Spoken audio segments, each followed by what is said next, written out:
आप देख रहे हैं फ्यूचर एक्सप्रेस और मार्केट्स में क्या शानदार तेजी। निफ्टी बैंक 43,000 के पार। जब भी कुछ देर पहले प्रशांत जी आपको बता भी रहे थे कि 43,040-50 पे अगर इंडेक्स थोड़ी देर भी ट्रेड किया तो वहां पर एक बढ़िया शॉर्ट कवरिंग आते हुए दिखाई पड़ सकती है। निफ्टी करीब करीब 18,390 जो इंट्राडे हाई है उसी पर ही कामकाज होते हुए और दिन के ऊपरी स्तरों पर निफ्टी बैंक सो फार ट्रेड करते हुए आपको दिखाई पड़ेंगे।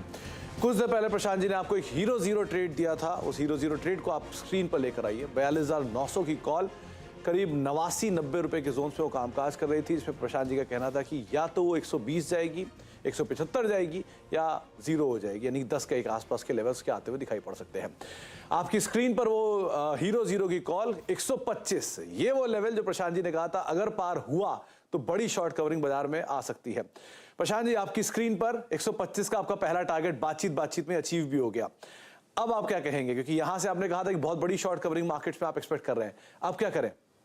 जी सुमित जी, इसने ऑलमोस्ट 140 जो अपना फर्स्ट टारगेट था वो हाई बना चुका है 138। तो पहली बात तो मैं कहूंगा कि आप पार्ट क्वांटिटी बुक कर लीजिए। हम हमेशा गलती ये करते हैं कि हम होल्ड किए रखते हैं। ऑप्शंस में होल्ड करना लास्ट डे ऑफ एक्सपायरी बिल्कुल भी सही तरीका नहीं होता है। आपको मार्केट एक रिवॉर्ड दे रहा है, उसको रिस्पेक्ट कीजिए, 20-30% प्रॉफिट बुक कीजिए। बैलेंस पोजीशन मेरे हिसाब से अभी जो हमने इनिशियल स्टॉप लॉस 10 का रखा था उसको आप ऊपर लाके करीबन 35-40 के जोन के बीच में रख दीजिए। तो आपने ऑलरेडी आधे पोजीशन में करीबन 40 पॉइंट बुक कर लिए और बैलेंस पोजीशन में आपका स्टॉप लॉस भी है जो करीबन 40 पॉइंट का है। तो आप ब्रेक इवन रहेंगे चाहे रिवर्सल भी आ जाए और आप एक ऊपरी मूव के लिए होल्ड भी कर रहे हैं। तो पूरी तरीके से आप मार्केट में पार्टिसिपेट कर रहे हैं विद जीरो रिस्क। तो इसी तरीके से मैं दोपहर को ये ट्रेड कंटिन्यू करना चाहूंगा। चलिए, बहुत ही शानदार कॉल प्रशांत जी, और एक बार बहुत बहुत शुभकामनाएं इस बढ़िया कॉल के लिए। इसी तरह का एक सस्ता ऑप्शन और बता दीजिए। जी सुमित जी, बिल्कुल। और एक बात मैं डेफिनेटली कहना चाहूंगा, काफी बार मैं देख रहा हूँ कि लोगों को लग रहा है कि शायद ऑप्शंस बाइंग में पैसे नहीं बनते, सेलिंग में ही बनते, तो पैसे दोनों जगह बनते हैं। सिर्फ आपको नॉलेज होना चाहिए कि ऑप्शंस बाइंग के लिए मोमेंटम जरूरी है, ऑप्शन सेलिंग के लिए आपको एक रेंज बाउंड या डायरेक्शनल बेस यानी अपोजिट डायरेक्शन में काम करने को आना चाहिए। तो दोनों ही तरीकों से पैसे बनते हैं, सिर्फ हमें आना चाहिए। तो एक स्टॉक जैसे मैंने कहा कि मुझे दिसंबर में लग रहा है पीएसयू बैंक्स बहुत ज्यादा आउट परफॉर्म करेंगे और मैं थोड़ा एग्रेसिवली बुलिश हूं, नॉर्मली मैं नहीं होता हूं कैनरा बैंक पे। तो मैं इसमें एक सस्ता ऑप्शन लेना चाहूंगा और कैनरा बैंक जो करीबन अभी 330 के आसपास काम कर रहा है, मुझे लग रहा है कि इसी महीने में ये 375 से लेके 380 के लेवल भी दिखा सकता है। और इसीलिए मैं इसकी जो 330 स्ट्राइक प्राइस दिसंबर की कॉल ऑप्शन है, इसको 11 से 14 रुपए के रेंज में लेना चाहूंगा।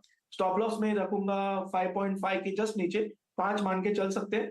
टारगेट 1 मेरा होगा 28 का, यानी यहाँ से डबल, और टारगेट 2 मेरा होगा 35 का।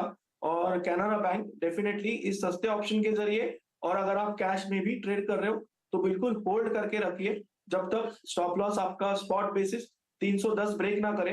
मुझे लग रहा है ये स्टॉक एक बहुत बड़ी मूव के लिए बिल्कुल तैयार है। 330 की कॉल अगर आप कैश में रख रहे हैं केनरा बैंक तो 310 स्टॉप लॉस रखिए। अगर आप ऑप्शंस के जरिए पार्टिसिपेट करना चाहते हैं तो दिसंबर की 330 की कॉल जो कि 14 रुपए के जोन में भी कामकाज कर रही है। प्रशांत जी पहला टारगेट इसका दोगुना देख रहे हैं, 28 रुपए के टारगेट्स के लिए आप इसे देख सकते हैं। 5, 5.5 ये एक स्टॉप लॉस आप मेंटेन करेंगे, लेकिन पहला टारगेट 28, दूसरा टारगेट 35, जिसके लिए केनरा बैंक की इस पोजीशन के अंदर आप अपनी रणनीति बना सकते हैं। तो ये एक और राय और एक super bullish view Prashant ji ने अपने पीएसयू बैंकिंग बास्केट में रखा है, जहां पर bank of Baroda, Canara bank, union bank, UCO bank और साथ साथ एसबीआई जैसे कई नाम उन्होंने चुन लिए, जहां पर आप नजरिया तेजी का एटलीस्ट इस महीने के लिए रख सकते हैं। जाते जाते प्रशांत जी, कल हमारे साथ राजेश पालवे साहब मौजूद थे, उन्होंने अपोलो हॉस्पिटल की कॉल दी थी और शानदार कॉल थी, वो भी लक्ष्य अचीव हुआ उसमें उनका। तो उस कॉल पे आप क्या टिप्पणी करना चाहेंगे? एक तो 4700 4800 आ गया, अब अपोलो हॉस्पिटल में लोग क्या करें? जी सुमित जी, सबसे पहली बात उनको बधाई, डेफिनेटली बहुत अच्छी कॉल है, वॉल्यूम के साथ ब्रेकआउट आया है।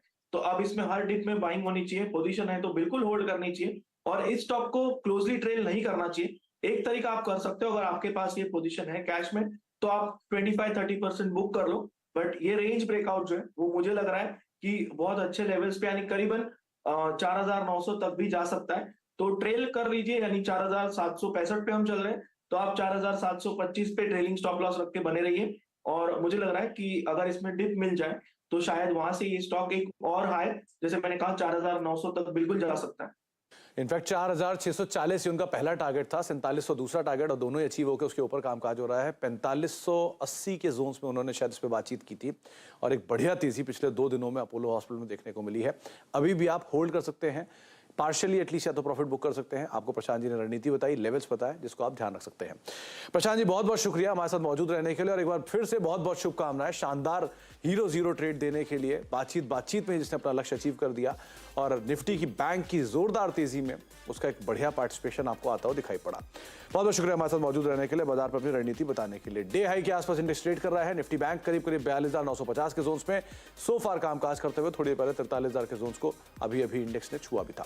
ब्रेक का वक्त है, ब्रेक के बाद लौटते हैं और सास बहु सेंसेक्स आशीष वर्मा के साथ।